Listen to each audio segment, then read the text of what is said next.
From 2012 onwards, we should try to live a different life, a very conscious life. However hard we try, we become unconscious. We become like a robot.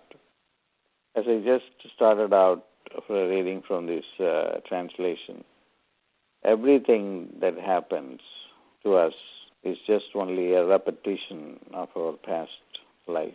Whether it is your job, or whether it is your money, or your court case, or whatever that happens to you. And it is foolish to let that happen. And it is foolish to identify oneself with that. And what we need to identify ourselves is with our true self. The true self is not just this physical body of flesh and blood. Our true self is the light. That's what matter is. The matter fundamentally is just waves and particles. But unfortunately, although quantum physics talks about it, we do not see that. We see our job, our relationship, our money being more real than the light we are. It is because of this illusion called Maya, and we have to pierce through this veil of Maya. Up until now, it has been very difficult because nature was not cooperating with us. Our DNA was not ready for that.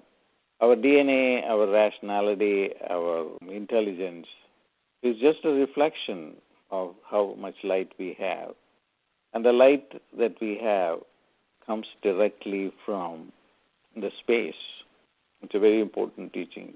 In other words, space, which is a synonym for light, determines our DNA. When there is going to be more light in the space, and that light is equivalent to intelligence, when there is more light in the space, the DNA will have to respond to it because we are only a reflection of the space intelligence. We have up until now been drawing from this low level of intelligence from the space that has created our DNA. But now the situation is changing.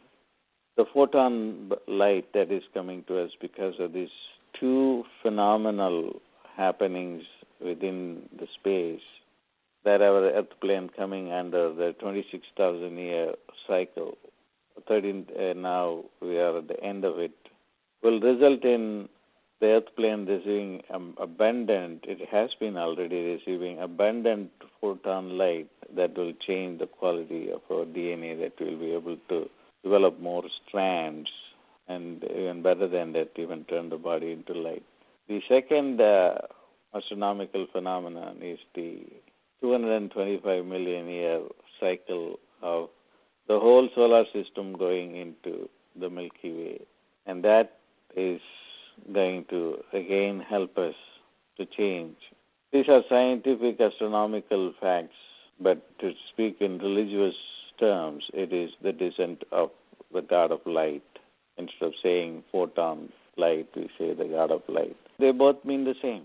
When they come into the earth plane, then we have redemption, we have liberation. The liberation from the bondage to the flesh and blood.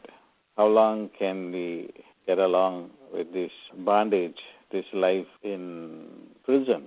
We have no freedom whatsoever. The body has its own needs of food and water, otherwise it will die. And it also ages. We have disappointments, expectations, and when the expectations are not fulfilled and we feel horrible. And then life is lived in total disharmony. And then in order to forget ourselves, we drink and then eat, have sex. These are all distractions. And we do not seek any permanent solution. But that situation is now ending. There is now very, very favorable conditioning that has become available to us from the space. And we have to take advantage of this. We cannot simply say that, well, if the DNA is going to change, then why do I have to worry? I can just stay the way I have always been. That's not going to work. And those people who remain rooted in the materialistic consciousness and do not see the purpose behind life, do not see the light body behind this materialistic flesh and blood body, they are not going to make. They are going to miss the boat. So it is very important to prepare yourself for this great event that will take place in 2012.